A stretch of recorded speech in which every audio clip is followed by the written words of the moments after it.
Welcome back mga kaaldab. Ito na naman po ang inyong lingkod, si Mr. Destiny. At magbibigay tayo ng pinakamainit na update po ngayon sa social media.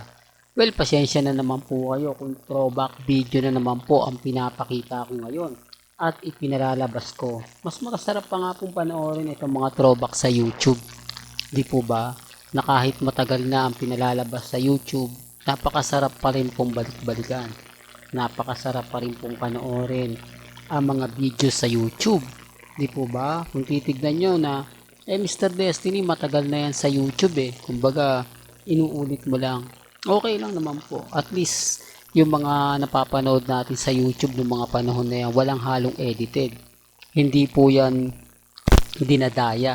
Kung ano po yung nakikita nyo, yun po yun. Di po ba? Hindi po katulad ngayon na marami pong nagbago.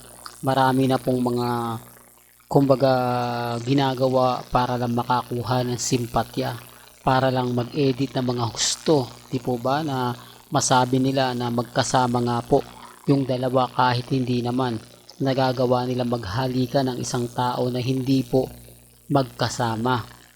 Ganyan po kahusay ngayon ang mga apps sa application nga po ng Android phone. Po ba kaya sabi ko sa inyo, mas masarap pa pong panoorin itong mga throwback video. Mas masarap pa itong ipakita kung sino nga po ba talaga yung nagsasabi ng totoo. Pero bago tayo tumalakay dito, pag-usapan natin ano nga po ba nangyari kay Marjoso. Grabe naman ang kapayatan nito. Anong kumbaga ibig sabihin at nagpakita po siya at nagparamdam kay Mengay. Kasi kung mapapansin nyo mga kaaldab, parang kakaiba naman. Di po ba? Parang, oo, Mr. Destiny, parang hindi naman ata ganito, hindi naman ata ganon. Kaya ang sabi ko sa inyo, hindi ako basta-basta nagpapaato. Hindi ako basta-basta nagpapatalo. Lalo na nga po, kapag ang pinag-uusapan natin, ang real life couple. Di po ba?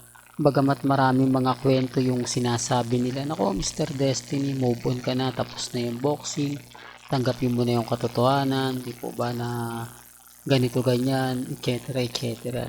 Sa ngayon mga kaldab, hindi naman po ako nagpapa-apekto, hindi naman po ako nagpapatalo, basta sa akin lang po, kung ano lang po yung pinag-uusapan, pinagpepiestahan, yun lang naman po.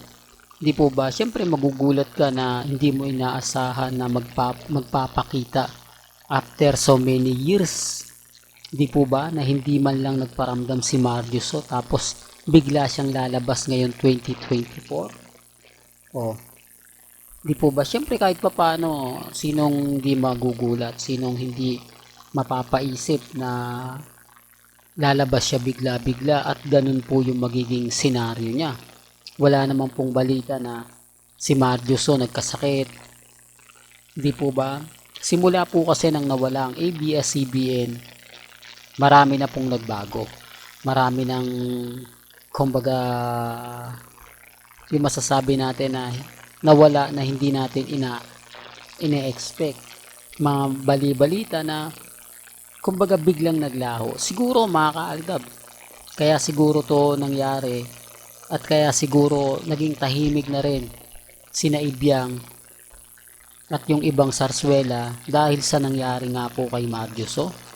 Dahil kumbaga hinahayaan na lang nila. Kasi dati po napakatapang na mga to. Totoo to mga kaaldab. Sa mga Aldab Nation alam po ninyo yan. Na madalas po nga po itong nagre-react sa Twitter. Nagre-react sa social media at may mga bagay-bagay pa nga po sa website na nagpapa-interview daw po ito na sa mga article na susulat nga po mga kaaldab yung mga pahayag at mga sinasabi po nila. Kaya ngayon hindi ko na to nakita, wala na po akong nabasa, ganun po siguro nangyari. So matatapos na nga po ba talaga ang Sarsuela? Yan yung simpleng tanong mga kaaldab na titignan po natin kasi halos kumakampi naman po sa atin ang panahon eh. Di po ba? Halos kumakampi at umaayon sa atin ang sitwasyon na lagi ko naman pong sinasabi at lagi ko naman pong pinapaliwanag na dito po sa channel ni Mr. Destiny. Mas masarap balik-balikan. Mas masarap panoorin yung mga ganitong bagay na mapapaisip naman po talaga kayo. Di po ba? Although ginagamit natin yung throwback video na magpapatunay yung kasalan nila Alden at ni Mengay. Kaya nga sabi ko sa inyo, sample lang po si Rodion Cruz. Kung titignan nyo, hindi po yan kasama sa Kalye Serye. Hindi nga po yan nag-guest sa Kalye Serye. Hindi po ba? Naandun din po si Marius, oh. Nandun din po si, kumbaga, yung mga kaibigan ni Mengay at kaibigan ni Alden. Ang problema lang po, mga kaaldab, kumbaga, well, sabi ko nga po sa inyo, kapag ako nagre-react, nagko-komento, nagbibigay ng ganito, maraming apektado. Maraming naiinis. Lalo na po ngayon na parang sinasabi nila, nako, mag-isa ka na lang Mr. Destiny nakikipaglaban. Mag-isa na lang ang Aldab Nation. Magbago ka na ng content. Mag-isip ka na ng iba. Kumbaga, siguro wala kang may content na kaya nagtsatsaga ka. Remind ko lang po sa inyo, marami po kayong content na pwede nating gawin. Maraming mga content na kumbaga po pwede natin ipahayag. Hindi po ba? Lalo na nga po sa mga ibang artista ng ABS-CBN, artista ng GMA. Tapos po pwede naman tayo mag-Alden Fanatics, di po ba? Updated naman po tayo. Pwede rin tayo mag-Katrin. Napakaraming post ng Katrin. Sandamakmak. Wala naman. Yun lang po. Walang update si Tisoy. Kumbaga solo niya lang. Tapos may video pa na kumakalat. Magkakasama sila ni Mga Salvador. Ayan ako. Updated ako ha. Pinapasok ko pa po itong cut din para lang ma-inform sila. Tapos meron pa po kay di po ba? Kaya rin syempre Aldab po ako eh. Kumbaga since 2015 yun na tayo eh. Since 2015 ito na po yung kumbaga hinahatid natin. Po ba? Na hindi po ako nagpapa-apekto, hindi po tayo nagpapatinag. Kasi kahit anong ipilit po nila, kahit sabihin nila na hindi, move on ka na Mr. Destiny, tapos na yung bossing. Kumbaga talo na kayo, tanggapin nyo yung katotohanan. Lalo na po kay Mengay, kay Alden, talaga naman pong mapapaisip ka. Di po ba? Kaya nga po kita nyo, kung titignan at susuriin po ninyo yung mga nagaganap at nangyayari. Kaya nga po ako hindi basta-basta nagre-react, nagko-komento kasi alam po yung buong istorya. Alam ko po yung buong kwento. Kahit sabihin nila na paasa channel ako, lahat ng mga ina-upload ko fake news, wala pong problema. Kasi hindi naman po ako namimilit eh. Kung ano po yung paniniwala nila, kung ano po yung sa tingin nila yung totoo, at pinaninindigan nila, okay lang. Kita nyo naman po, throwback na lang pinapakita ako. Kasi mas masarap tong balikan eh.